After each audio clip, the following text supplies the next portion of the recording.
public hearing JRC kan han khen nu a ko ani a notice po fel taka serve ani a chan chin buwa te po chua ani chuta chuan soise le du le nat taka min ron bei du kan lim te po hal du a kan khatiang anga pe par te po hal du a mi pui ma a min ron bei du a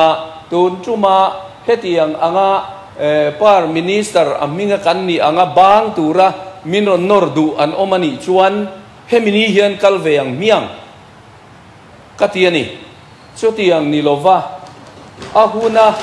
ti pe silo ram calcium ngai tuap tak tak du silo ina soi sel thei kan nia lo male ti huna min han beivak mai khachu dik tak chuan pu speaker aru ka kalo lung len ruk deuh na kan thian lui te po kha ka ngai re eve mai tu na hian ai ku taram si ngai lul to te su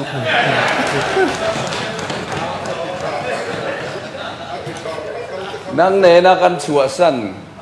kan mi pui te hian mi tam tak ki chuan min la ngai ru ani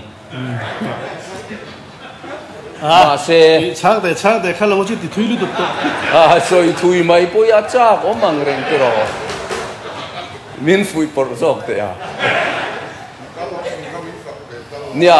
chu lai chu ban bo lu tu khi that lo na la ya oma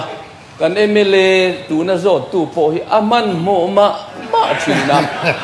adai sual le palang ti ga lawa